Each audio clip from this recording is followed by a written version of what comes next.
Hello, hello, hello. Today we got a thick little stack of mini books. I think these are all pretty much, yeah, they're all ages friendly books.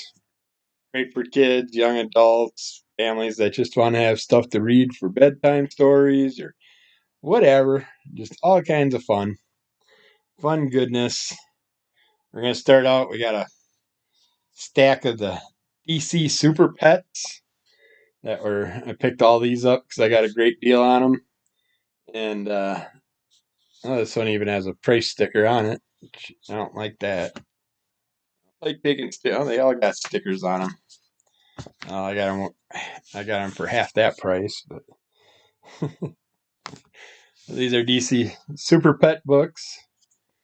A lot of fun. A lot of great stories. And they're prose novel style. The regular reading material is hard to do when I'm holding a cat in my hands, but yeah, the reading with just the art ball, the Blair did all the pictures on the sides. There's some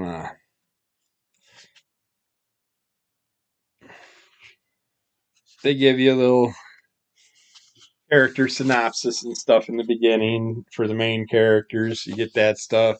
Get little fun pages in the back and stuff, and more information about all the different characters in the back of the books and stuff.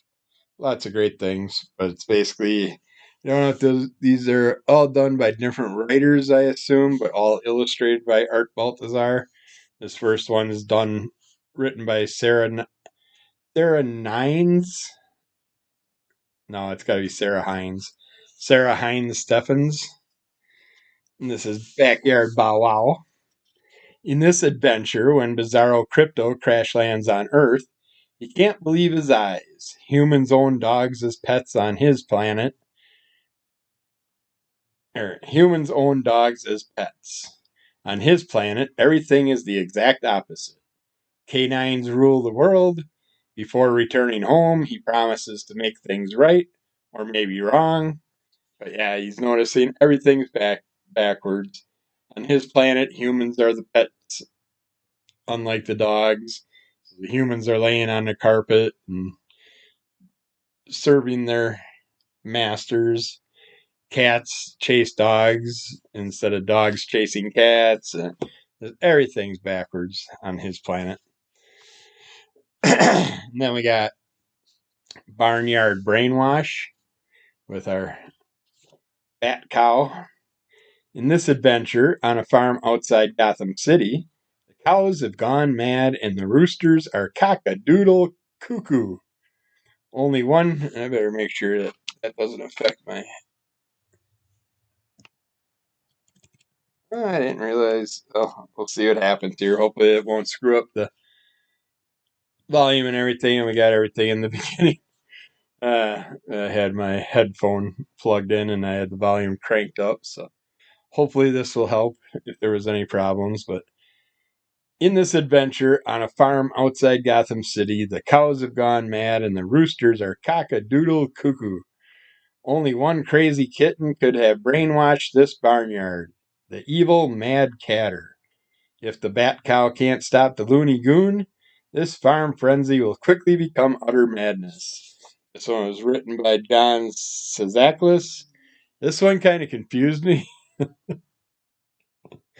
because at one moment they talk about a story where put these hats on the characters and that's what hypnotizes them, and then they show all the characters being hypnotized from the hats, but they're not wearing no hats. So I don't know what happened with some of the crossovers between the writing and the artwork on that one, but that book was probably my least favorite because I kept finding little quirks about that one that were just something was wrong the way they laid it out. But it was an interesting story with the Mad Catter and all the other cats that work underneath them, and what they were dressing up like other animals and all that with these animal masks. Yeah. We got this next one is Battle Bugs of Outer Space. I'm sick of my stuff, but at least now I can show you. They have the Meet the creators in the back and stuff like that. Some advertising about the other books you can get. Some little word game and stuff. Some jokes. And then in the beginning, you just basically get, like I said, with different character layouts. This one's based on the Green Lantern, Grand Lantern. And that's how it's laid out story wise. But in this adventure, I say who wrote this one? Jane B. Mason. The evil Sinestro Bug Corps have invaded a baseball game on Earth. Thankfully, the Green Lantern Bug Corps are out to stop them. If they don't, America's favorite pastime might become the world's worst pet crime. I always love seeing all the different Green Lantern characters they come up with and stuff. And this one we had a Green Lantern fly. It was very interesting. And the lightning bug, yeah, he cracked me up too and stuff. And then the yellow characters, we had the little beetle and stuff. And yeah, it's fun seeing all the interesting little characters they come up with. I need a swig. I was just out weed whacking, sitting up in my wildflowers doing a dementia podcast. So I just got dry mouth from running around out there and doing that weed whacking. So take a swig if you got it.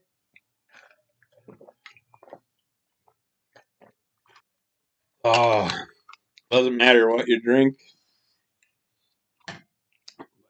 Ice cold ice water tastes so damn good. You're working out in the yard, doing things, breaking a sweat. All right, next one. I love this one. Salamander Smackdown. This is written by John Cizaklis again. In this adventure, when two naughty newts escape from a pet store, nothing can stop their amphibian antics except the terrific What's-It. This super speedy turtle must stop the slimy salamanders before they cast another tale of terror on Central City. I love these salamanders. I feel bad for them because they obviously were worked on by scientists because they got like claws for arms and metal grabber arm. Each one has a robotic arm, and it looks like they got robotic neck and legs and body parts. But yeah, they end up obsessing over Professor Zoom and ends up getting into his laboratory and getting into some of his projects and causing some havoc. We got Sarah Hines Steffens again working on Sleepy Time Crime.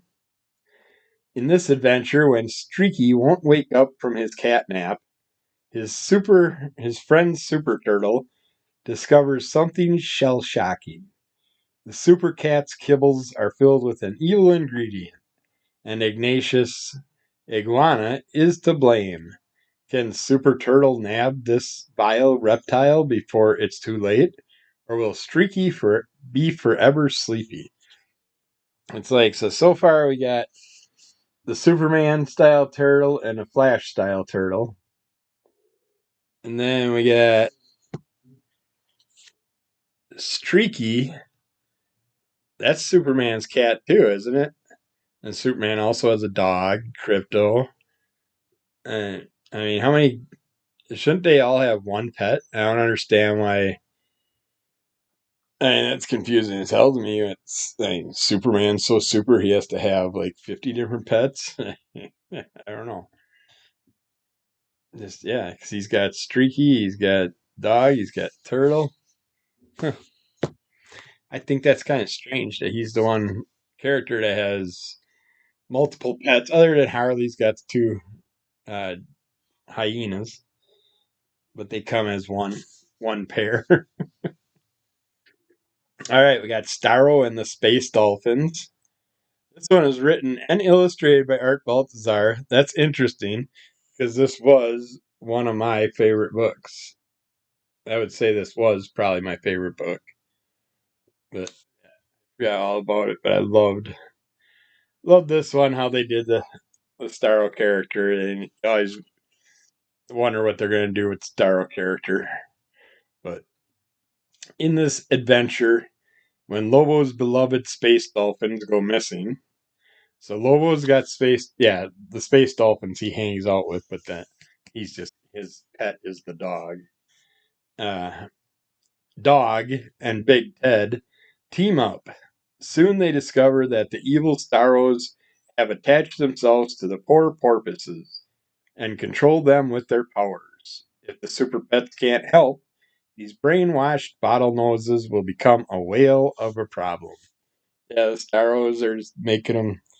The main Starros making the little Starros take over the Dolphins and make them do things that he wants the Starros to do, and then he finds out later that he could have went a different route with it. The wonderful story, wonderfully done. Then we got the last one I have at this point is Super Pet Showdown by Sarah Hines Steffens. Wrote this one again. In this adventure, while the Legion of Super Pets protects the universe, their headquarters are attacked by the Legion of Villain Pets. Thankfully, Prody, the shape-shifting super pet, is still aboard the doomed den. Will this spineless specimen finally prove he's more than just a pile of goo? There's Prody there. And he's just an awesome little dude that's just like, well, I'm kind of super too. I got special powers. I can do certain things. And everybody's like, you're just a pile of goo, just constantly picking on him and stuff. So they all go off to do their little super adventure things. And then we find out that he's able to do certain things. And it makes for a really fun story. Here's all the different ones that they have, the DC Super Pets. I guess I got a lot to get. I don't have the amazing mini mutts. I don't have Attack of the Invisible Cats. The biggest little hero. It looks like Shatara has a giraffe for a pet. Candy Store Caper, Cat Crime Club, and there's a lot of good ones in here. I want to definitely get Swamp Thing versus the Zombie Pets. That one I definitely got to find. And Night of the Scaredy Crows. That looks like a good Bat Dog issue. That should be fun. Ooh, Flexi Frog, the fantastic Flexi Frog, playing off of Plastic Man, I assume. Looks like he's got a Plastic Man suit on. But yeah, there's some really fun looking ones in there that I still got to pick up to complete my collection. But those ones I was able to pick up for a couple bucks a piece, so I couldn't pass them up. Anything Art Baltazar, I'm picking it up. Surprisingly, he doesn't have those for sale on his site, artbaltazar.com. At least I've never seen them. I'm spitting ice pieces of ice out. Being disgusting for you on the camera. All right. Cat lovers unite. If you like cats and your cat's an asshole and you deal with cats all the time and you know what they're going to always do, Frankie Comics. This is a cat that I definitely want to get some more. They do have other books I found out. So I will have to find out if I can get my hands on them. But definitely a must read for any cat owner. This is done by Rachel Dukes. The hit webcomic Frankie Comics is back in a new collection of Frankie the Cat's misadventures in full color. When they discover a kitten asleep in their doorway, real life artist couple Rachel and Mike immediately fall prey to her charms. Oops, sorry, I had to try to look for a second like I wasn't recording. Soon, every day is Catter Day, and the queen of their home is a blue point Siamese cat named Frankie. A black and white cat is a Siamese cat? Wouldn't expect it to be that color. Stealing snacks, making mischief, and taking snuggling very seriously. Frankie proves again and again the wholesome joys of a feline companion. This is, yeah, just tons of catastrophic fun. But yeah, here's some examples of the inner workings of the pages. It's like pretty much every couple of pages is a basic story concept, something that's happening with the cat, what's going on. Playing catch there, having fun.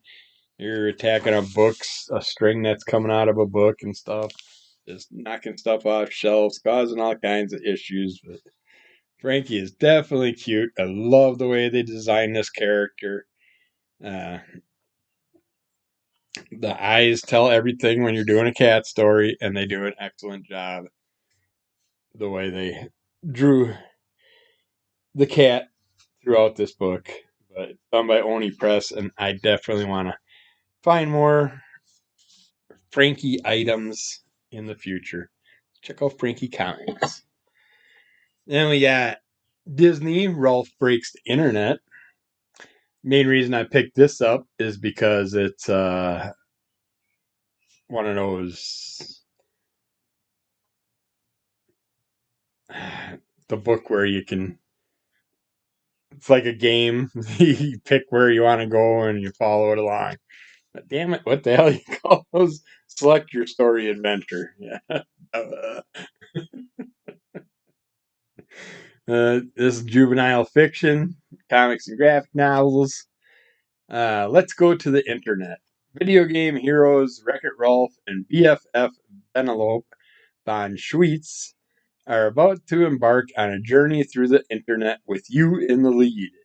There are multiple paths that Ralph and Vanellope can take on their adventurous mission.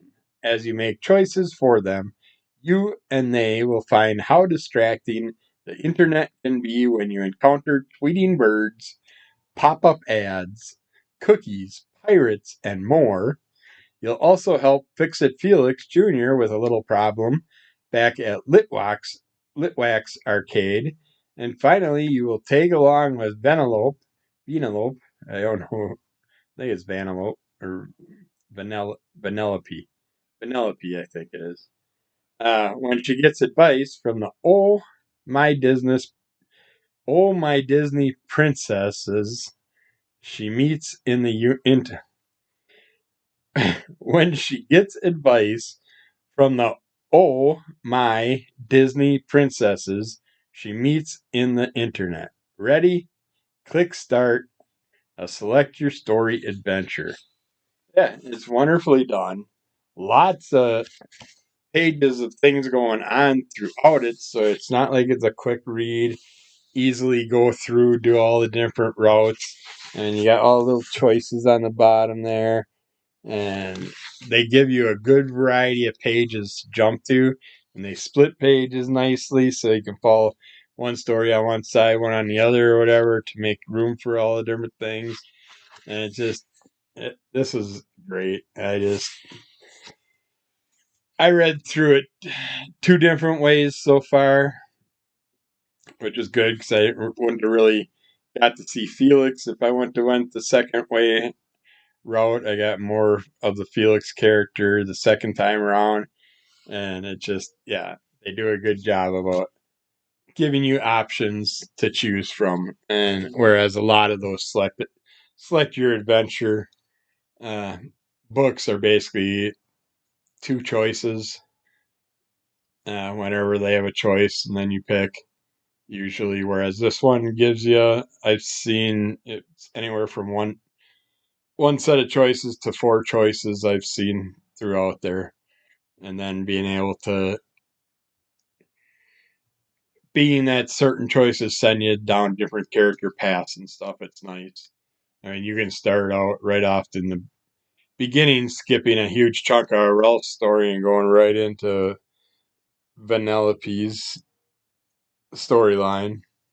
But yeah, that was great. I'm very happy I picked that up. I can't remember where I found that. I think I actually got that also through that whole deal where I had to cash in my credits and use them up through a company that wasn't sending me the last of my comics that I had ordered. So next up, we got Tiny Titans, Beast Boy and Raven. I love these two characters, but let's give the synopsis first. He's a shape-shifting party animal. She's a no-nonsense sorceress in training. They may be tiny heroes, but they've got big hearts. Got Conjuring Up Some Fun, Babysitting Blues, Love Hurts, and A Beast Boy and His Dog. Join DC's little superheroes, Beast Boy and Raven, as they deal with homework, school crushes, embarrassing parents, and more the way that only Titans can by using their powers. Packed with laugh out loud moments and challenging puzzles, Tiny Titans, Beast Boy, and Raven is a fun filled, all ages title that will make everyone go, "Ah, yeah!" That's because Art Baltazar is part of this again and I believe he does all the artwork. Well, Art Baltazar is the writer and artist, and Franco is the writer. And Nick J. Napolitano does the lettering. There's the original series and collection cover art by Art Baltazar. I got some of the individual comics that have these characters in, and I expected this to be more like the ones that I did read, just because in the comics you got Beast Boy constantly drooling over Raven and chasing after her, and in this, I felt like the stories separated the characters a lot more. They did their thing, and here's an example of a story we reviewed not long ago where Beast Boy was, or that little girl was trying to find her toy, her dolly, which just happened to be a person. But yeah, it's like there weren't really too much of character crossovers in these stories. It was kind of like the characters were separated by the stories instead of connecting together in them as much as you expected with it being Beast Boy and Raven. But still awesome stories, lots of fun. It was a blast. I really enjoyed it. I'm glad I picked it up. And then from Kevin Wolf at Happy Wolf Art, we got Vamp and Curmuffin, which he's also got a colorized version coming out. Here's if you want to scan that or go to his Instagram, Happy Wolf Art. Check Happy Wolf Art 1 with the lines in between. Uh, I reviewed Archie Comics Madhouse a while back, and on the cover it had a vampire and his daughter looking at doll houses, and it's like, oh, that could be an interesting story. I had it in my mind what I was kind of thinking the story would be like, and I opened the book, read the stories, and I think there was 2 stories in that book. Nothing about those characters at all in that book. So that was like, okay, that's why. What caused the artist or the cover artist or whatever to come up with this cover? I mean, it's a unique cover. It's a cover that shows a story I'd love to see. And what happens? Super, super creator Kevin Wolf sat there and whipped this up in no time. And came up with it. It's the second storyline he came up with an idea from something that I talked about. Uh, and he just does it so quick and does an awesome job with it. And sent us the black and whites copies for now. And we're gonna have to get the color ones in the future. But it was a really fun story about a monster girl that wants a haunted house for her dolly that just that's creepy. And she wants a creepy dollhouse. One that does has like little traps and dungeons and all that stuff. And so we get to sit there and see what they come up with at store. But throughout the book, we have some wonderful parodies. We got a cemetery with a bunch of characters you might know on the tombstones and stuff. Just yeah, it was really enjoyable how this was done, and I want to know. I want to see the color version because there's lots of stuff in here that could have some extra things that I'm not seeing in them. It's like I'm kind of seeing a couple things with this one, but like you got this huge stained glass image, and I'm not sure, but I see like a hand with a pencil in it or something in there, kind of like an artist working. But yeah, I think there might be some more to the imagery once we see it colored, but who knows? I could be wrong. Could just be nice stained glass imagery. But yeah, there's lots what they find out for doll houses and stuff. It's really fun. So hopefully you can get your own copy and check out this story from Happy Wolf Art. And then we gave a quick kind of like an advertising review on Crimson Comic Club. I was hoping to go a little deeper with the review, but that's the route we ended up going. I was going to kind of hit everybody up on the club and find out what kind of storyline would you do if you were given that cover. Uh, what kind of storyline would you come up with? Because when I first seen the cover, I instantly came up with a storyline that I was thinking about.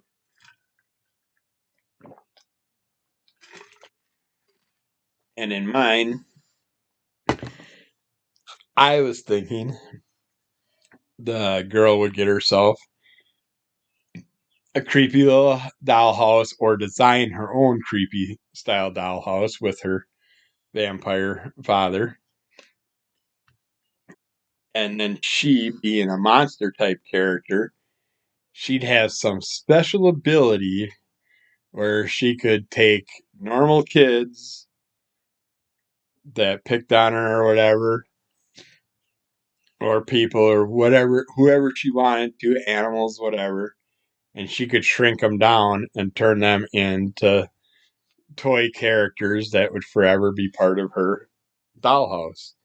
And because we've seen that type of storyline in the past many types of ways, and they've always been interesting. Many of them were very goofy related. Like I can't think of the name of the one old school horror. I want to say 60s black and white movie where they had all the people shrunken down in the individual jars and let them out every now and then. You see the one little fat dude climbing out through the top of the jar trying to get over to the ladies' jar. And it's like, yeah, there's been lots of interesting things done with the shrinking of the human style storylines, but none that were super fun, grabby type. So it's like, I think that would be a fun one to turn into that style story. And then, who knows, maybe towards the end of the story, she accidentally shrinks down her dad to the vampire, and then she's got a little vampire in the castle. But, yeah, that'd be fun. But he did an awesome job, as always. I always like what Kevin comes up with, and especially how quick he comes up with it. And I can come up with the concepts and the storylines and all that quick, but I can't get the artwork out, and I can't get the damn thing put into a book. I don't know why my MS brain just can't conceptualize how to just do it and get it done with. But it's just seems like too much effort for something that I'm not going to be able to sell anyways, because I'm not going to set up a stand at different events uh, to try and sell a few books. And you're not going to find a good platform online unless you have a bunch of followers. It's hard to make anything. Hell, I can't even sell stuff in my eBay store. I got better prices than most people have in retail or online. And it's like, yeah, it's hard to get all that information out to people when there's so much damn information out there. But yeah, it was a fun little stack of all ages friendly books that you can pick up and check out. A little bit of everything. So do that, and we will get back with more reviews soon. Keep falling under the cult of MS. Rate, review, subscribe, tell a friend. Check out Crimson Color Comic Club. And we will do more of these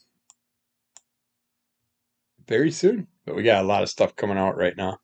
We got previews episodes and all kinds of things coming out. So we'll keep at it. But there's only so much time in a day. All right. Bye.